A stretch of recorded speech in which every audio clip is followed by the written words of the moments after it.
Break पे जाने से पहले हम डिस्कशन कर रहे थे आपके 3 टॉप परफॉर्मर्स इस टेस्ट सीरीज़ में, और कुछ प्लेयर्स तो उससे पहले भी अच्छी परफॉर्मेंसेस दे रहे हैं। अब्दुल्ला शफीक, सऊद शकील और आगा सलमान, उन पे हम पॉइंट ऑफ व्यू ले रहे थे कि क्या ये तीनों प्लेयर्स आपके ओडीआई स्क्वाड का हिस्सा बन सकते हैं, प्रोवाइडेड कि आपने एशिया कप खेलना है, आपने वर्ल्ड कप खेलना है।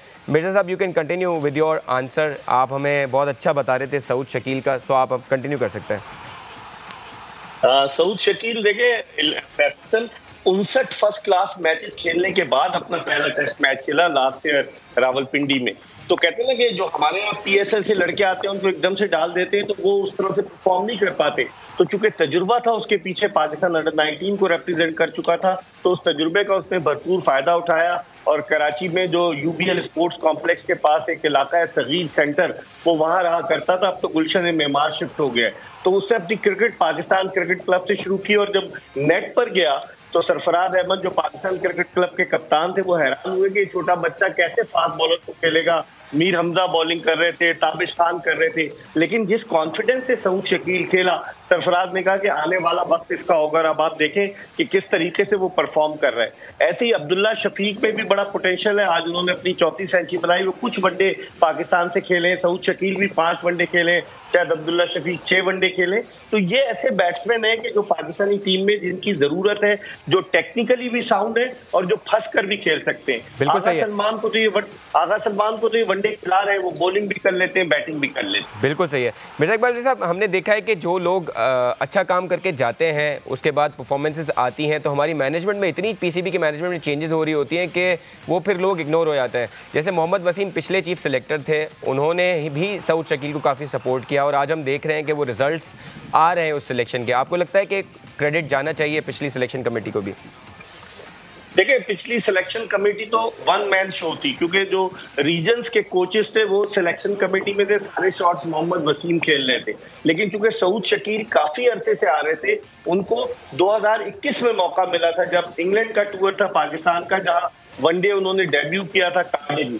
तो ठीक है, उन पर कॉन्फिडेंस किया, लेकिन बाकी जो है ना, सऊद शकील ने अपनी सलाहियतों की बदौलत, खुद अपनी बैटिंग सलाहियतों की बदौलत अपना लोहा मनवाया और उनका मुस्तकबिल बड़ा रोशन और ताबनाक है। मैं समझता हूँ आपने जिस तरह फैसल निशानदेही जरूर वनडे क्रिकेट में भी खिलाना चाहिए। वो लेफ्ट आर्म स्पिन बॉलिंग भी कर लेते हैं, अगर जरूरत पड़ेगी तो एक आध मैच में वो 3-4 ओवर्स भी कर सकते हैं। तो मेरे ख्याल में it be a good prospect for Pakistan ODI team, specially considering the Asia cup and world cup. और आपकी बात बिल्कुल सही है। हमें याद होगा कि 2011 के वर्ल्ड कप में युवराज सिंह ने जिस तरह का रोल प्ले किया था as an off spinner, left arm off spinner, तो यूज़फुल हो सकते हैं इन कंडीशन में 4-5 ओवर्स निकालने के लिए।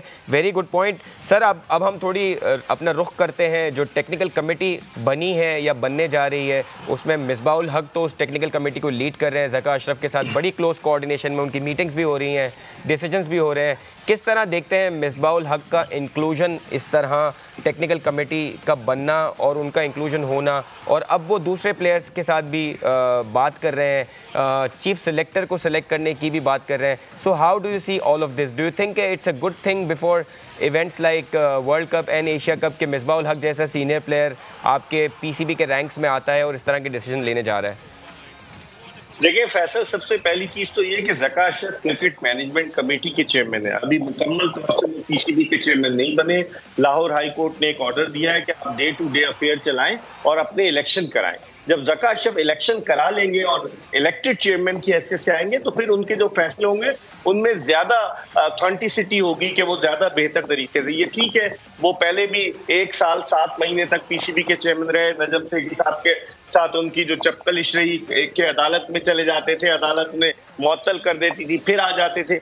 लेकिन अब ज़का अशरफ साहब चुके आए और आप देखिए पाकिस्तान क्रिकेट में फैसल स्टेबिलिटी नहीं है। 22 दिसंबर 2022 को रमीज़ादा चेयरमैन थे, फिर सेठी साहब बन गए मैनेजमेंट कमेटी के, फिर ज़का अशरफ साहब आ गए। तो अब पाकिस्तान को एक ऐसे चेयरमैन की जरूरत है जो इलेक्टेड चेयरमैन 3 साल गुजारे, जैसे एहसान मानी साहब ने 3 साल गुजारे, मादी में एजाज भट्ट साहब 3 साल गुजार चुके। तो हमारी बदकिस्मती है। लेकिन जो फैसलों की आपने बात की फैसल, कि मिसबाउल हक जो है यकीनन तजुर्बाकार है और जिस अंदाज से एहसान मानी साहब के दौर में उनको साइडलाइन किया गया था, जकाशफ के साथ उनकी अच्छी अंडरस्टैंडिंग है, वो आए हैं, लेकिन वो कहते हैं मैं बिला मुआवजा काम करूंगा। अगर आप बिला मुआवजा काम करेंगे तो फिर आपकी अकाउंटेबिलिटी कैसे होगी?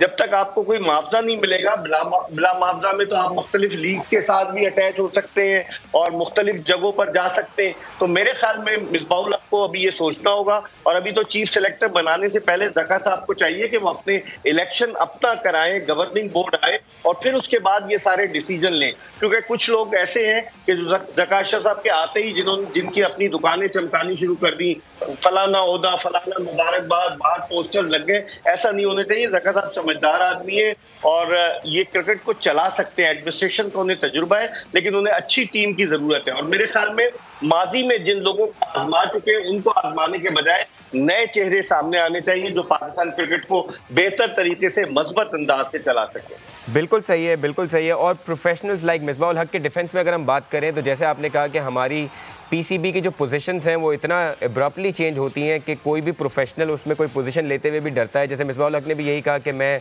बिज़ी हूँ, मेरी और भी मसरूफियात हैं, लेकिन ऑब्वियसली ज़का अशरफ साहब के साथ उनकी दोस्ती होगी तो उन्होंने टेक्निकल कमेटी को हेड करने की रिस्पॉन्सिबिलिटी बिला मुआवजा करने की कोशिश की ताकि अकाउंटेबिलिटी भी एज सच ना हो, और अगर वो कोई पोजीशन ले लें तो उससे सैक होने का भी खतरा ना हो। आई थिंक मिसबाहुल हक के डिफेंस में हम इतना कह सकते हैं। बिल्कुल आपने सही कहा ना। अभी देखिए एक गैर यकीनी सूरत हाल है फैसल, अदालतों में लोग चले गए हैं। जो पिछला माफिया था वो नहीं चाहता कि ज़का अशरफ जो है वो कोई काम कर सके। कभी बलूचिस्तान हाई कोर्ट, कभी लाहौर हाई कोर्ट, कभी पेशावर हाई कोर्ट, तो हर जगह जा रहे हैं। ये कहाँ होता है? आप भारत की मिसाल ले लें कि सौरव गंगोली की और जय शाह की खटपट हो गई। जय शाह चूंकि भारतीय वजीर दाखिला अमित शाह के साहबजादे हैं, तो उन्होंने क्या किया, सौरव गंगोली को बीसीसीआई के सदर से हटाकर उनकी जगह रॉजर बिनी को सदर बनवा दिया। लेकिन वहां तो कोई अदालत में नहीं गया।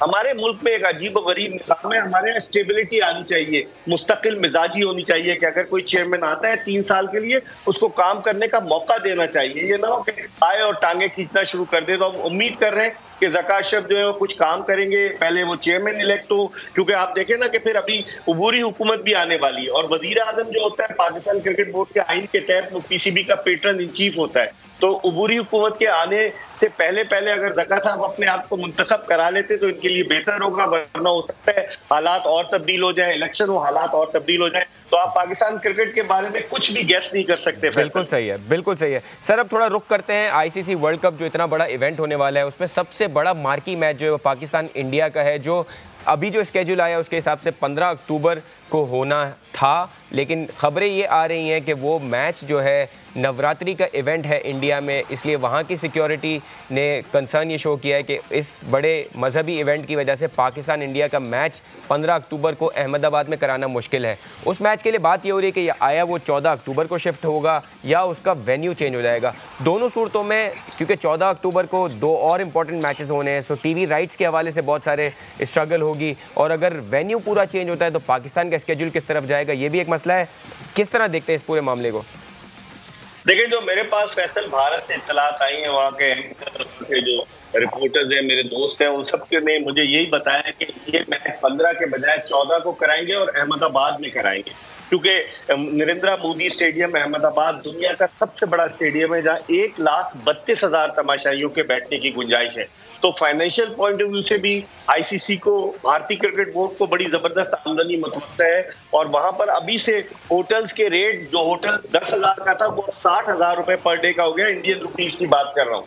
तो वहां पर अभी से बड़ी एक गहमा गहमी है। तो ये तो सवाल ही नहीं पैदा होता कि इस मैच को अहमदाबाद से कहीं और शिफ्ट किया जाए। लेकिन अब पाकिस्तान का जो एक मैच है वो 12 अक्टूबर को है, तो क्या पाकिस्तान 12 अक्टूबर का मैच खेलकर 13 को ट्रैवल करेगा, प्रैक्टिस करेगा, कब खेलेगा, ये भी एक क्वेश्चन मार्क है। लेकिन आईसीसी ने जिस तरह से पाकिस्तान ने रिजर्वेशन शो की थी कि नहीं हमारा अहमदाबाद में मैच ना रखा जाए, रख दिया। पाकिस्तान ने कहा था हमारा चेन्नई में अफगानिस्तान से मैच न रखा जाए क्योंकि वहां स्पिनर्स फ्रेंडली विकेट है, और अफगानिस्तान के पास राशिद खान है, नूर अहमद है, मोहम्मद नबी है, मुजीबुर रहमान है, तो वो मैच भी तब्दील नहीं किया।